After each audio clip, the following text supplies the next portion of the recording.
let's start with why gaming. So this is like something very important, I believe, to underline here, because many people in the crypto world, especially people who are not really into gaming, they are not sure whether gaming is like something which will bring a lot of value to blockchain, to the whole Web3 space. There is like a lot of fat, a lot of negative remarks about such games as, for example, Axie Infinity. A lot of people lost a lot of money on such games, which were built. I would like to call these games as the first wave of Web3 gaming.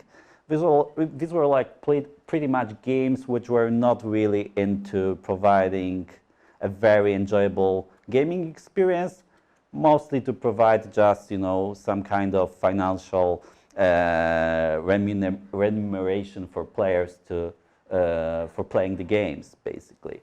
So why gaming is very important? The first thing is that currently, even in this bearish market conditions, while majority of games are not very developed, they are not even in a way built in a way comparable to Web2 games, which are, I don't know, available on Steam, on other platforms. They are not comparable to them, yet they generate around 50% of all blockchain transactions right now. So this is a big deal, basically, because what is the most important thing for chains? The most important thing are transactions, are volumes, are users, and this is what gaming brings to the table. So as you can see, there's also something very important here to underline, that these 50% of blockchain transactions, majority of them are not occurring on Ethereum, Layer 1, and the whole Ethereum ecosystem. Actually, there are many other blockchains which are thriving in this field. So, for example, there's Polygon, there is BNB Chain, Avalanche, Wax Network. These are chains which are very successful at generating a lot of volumes and activities. So, unlike DeFi space, well, the majority of TVL is being locked either on Ethereum or Arbitrum, Optimism, and other Ethereum-based chains. Here, there's definitely a lot of potential for other layer ones, and for example, Casper could be one of them. What is also important here is basically that there's a lot of money invested in the space. So right now, just in the last year, over 7 billion was invested in Web3 gaming and other like Metaverse projects which are pretty much related to Web3 gaming. So definitely, like as you can see, as there will be like more and more development going on, definitely there will be more like quality projects thriving in the Web3 space, and of course they will also be able to bring more gamers with the funding like that. What is also quite important here is that right now around 800K users are interacting with blockchain games every day.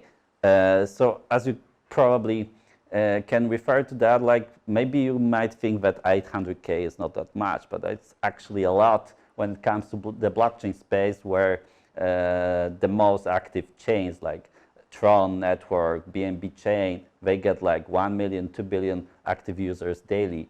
So 800K, which are who are blockchain gamers, they are bringing a lot of volumes actually, and transaction volumes and activity on the blockchain space. And what is also important to underline is actually that gaming is something which is not very reliant on the market fluctuations. So let's say that there are DeFi applications, there was like, I don't know, 200 billion maybe locked in DeFi space in the bull market. Right now it's only like 45, 50 billion. So definitely like these numbers went down a lot. And in the blockchain gaming space, the players, they can play games no matter the market conditions are. So this is also a very important factor to underline. Also, what is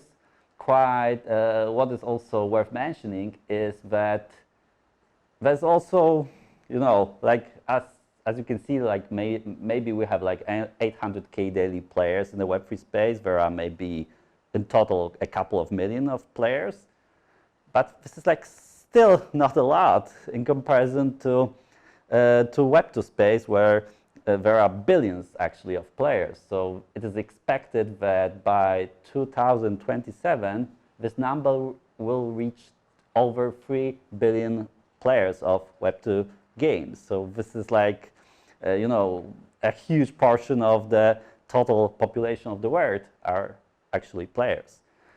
So we can definitely expect that, like the adoption and players, like these numbers in the Web3 space will grow exponentially once we have more and more quality projects available, games available, but also smooth and easily accessible blockchain infrastructure for these games deployed. And this is also what is being brought by developers and infrastructural projects. So right now, like we have over 3,500 active gaming projects in the Web3 space, and majority of them are still not available. Actually, they are in development, they are in some kind of early stage, early access, or actually they can be in demo version. So majority of them are maybe intended to be blockchain based, but actually they haven't implemented any blockchain layer yet.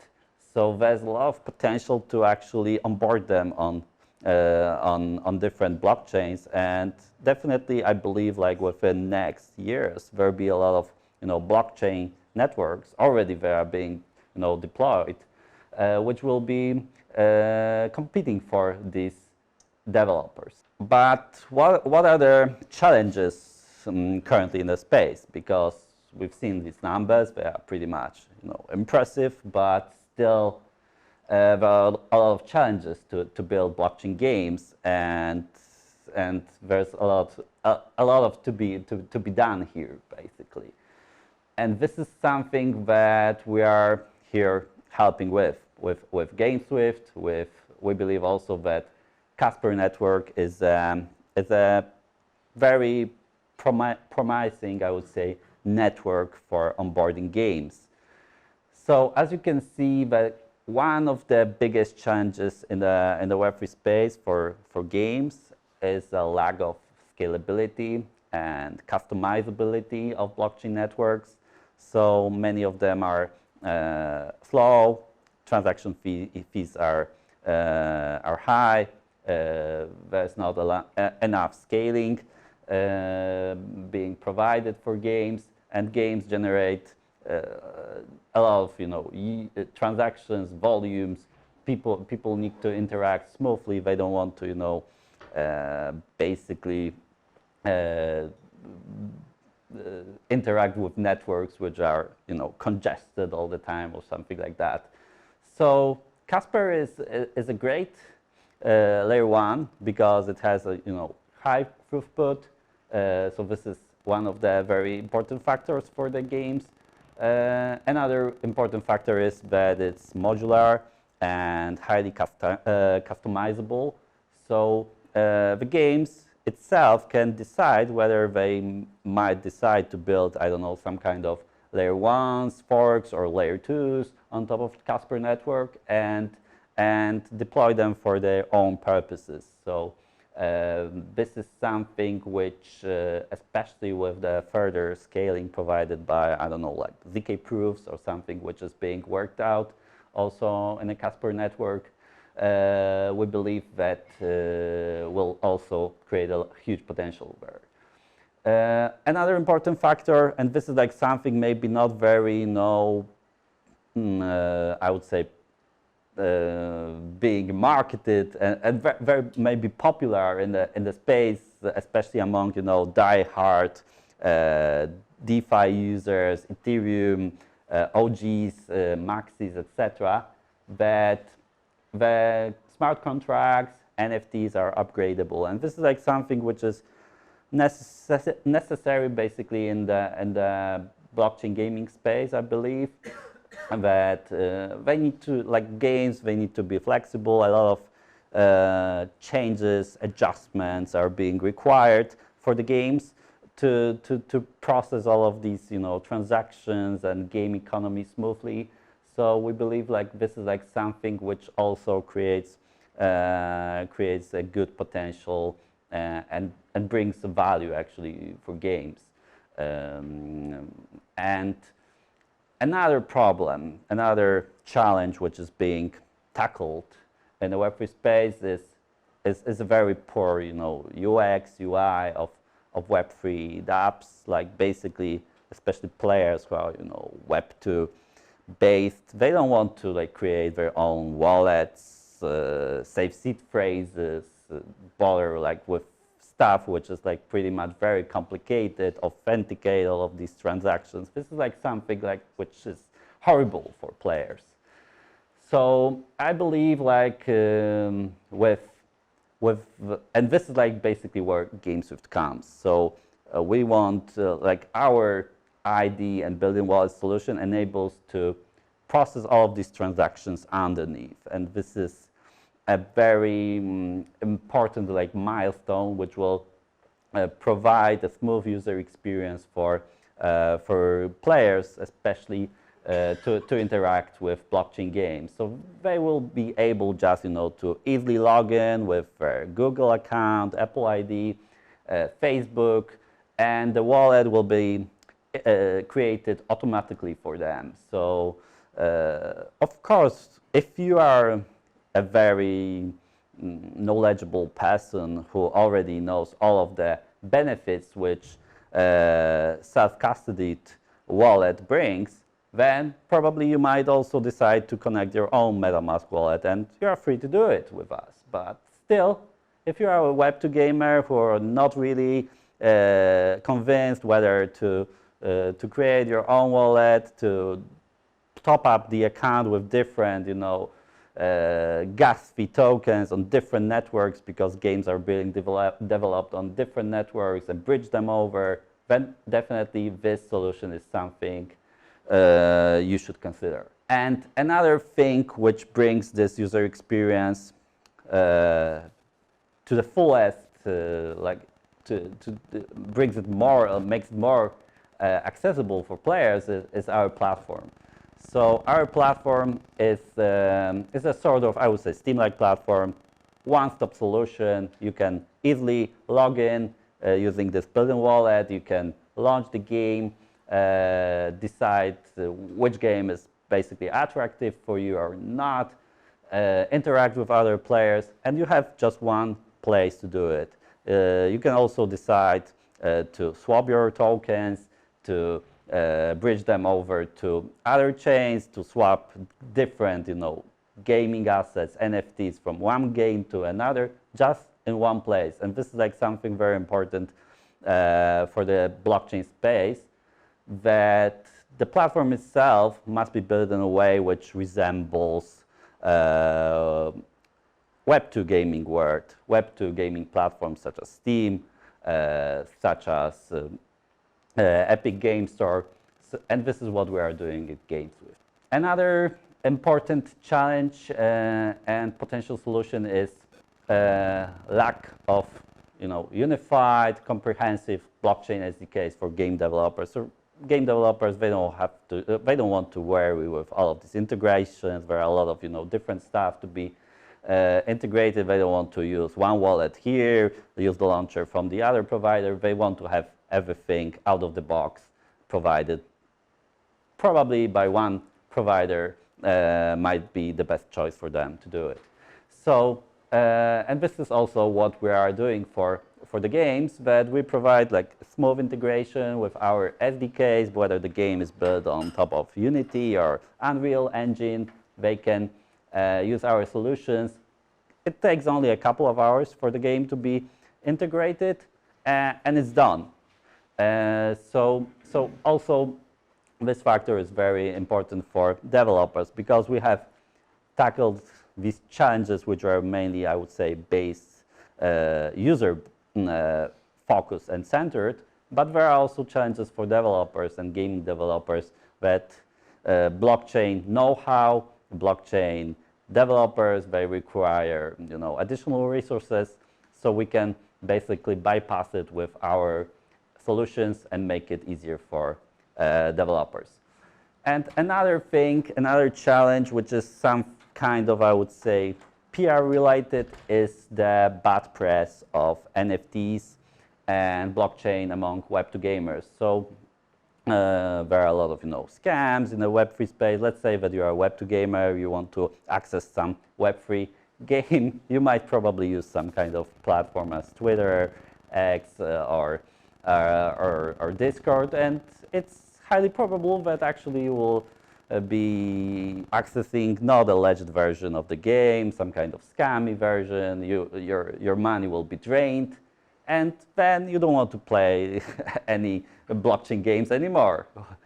So this is also where we come with GameSwift. We provide a launcher which ensures that the downloaded game is legit, that we aggregate all of these games in one place. You don't have to download different launchers, jump on different websites and figure out whether the game you're launching is legit or not. You can be safe using our solution.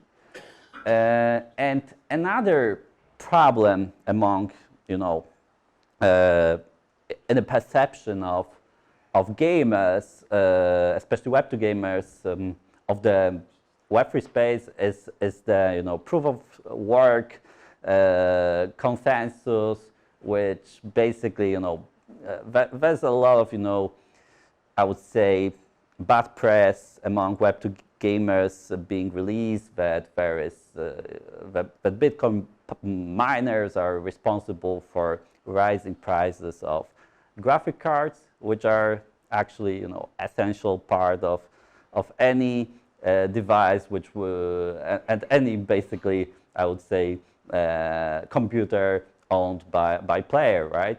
So in order to play better games, you probably need a better graphic card and you need to spend more money. And when you see that there are some kind of miners which are mining bitcoins, you think this is like something not very important for you, and they are making you pay more for your graphic card, for your enjoyment of playing games, then you might blame them for this for the state, right? So this is also very important to promote, for example, networks as Casper network, that it's eco-friendly and sustainable, green POS chain, which doesn't require all of this additional workforce and mining computing, because this is like something which is not positively viewed by gamers. So coming to more like real development which is now taking place, this is like something important to underline, that we at GameSwift, and we are very we appreciate it a lot that we have received a grant from Casper Foundation, and this is like a sort of strategic partnership between our projects, which we believe is necessary for games, for projects to be to access networks as, for example, Casper network, and deploy it on top of chains like that. So we are now in the process of finalizing all of the milestones. The development is now ongoing. We have finalized the first milestone of integration of the Casper wallet with GameSwift platform. This is like something which is now being tested, and soon it'll be also available to the public. And after that, there will be like some additional milestones going on. So one of them will enable players to actually access all of these assets. So let's say that you have some kind of gaming assets, some NFTs, tokens, which are on Casper network, and you want to see them on GameSwift platform. Then you want to maybe also bridge them over or swap for another assets. Then you will be also able to do it with GameSwift platform. And the last milestone is mainly about also something which is also maybe I'm not very underlying this part of our ecosystem, of our GameSwift ecosystem, but on one hand we have platform, on the other hand we also have our own blockchain network, which is now being tested in some kind of closed DevNet stage.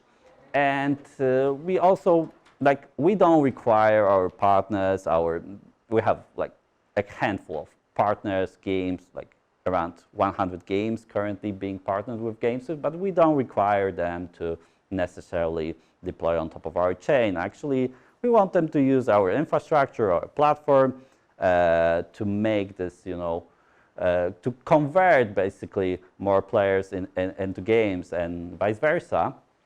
But and we also want to integrate with some strategic partner networks, and one of them being Casper networks. So this milestone is mainly about providing bridge, which will enable players to easily, not only players but also users, to easily bridge over assets from GameSwift chain to Casper network. And this is like very important to underline, but basically we believe that gaming, the future is interoperable here. So players, they don't want to, they don't want to focus whether they are playing on top of Casper network, GameSwift chain, Polygon, BNB chain.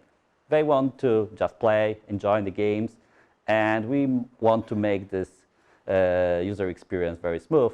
And this bridge between our networks I believe, will be also an essential part of this implementation. Yeah, so this is all. If you have any questions, I would be happy to answer them.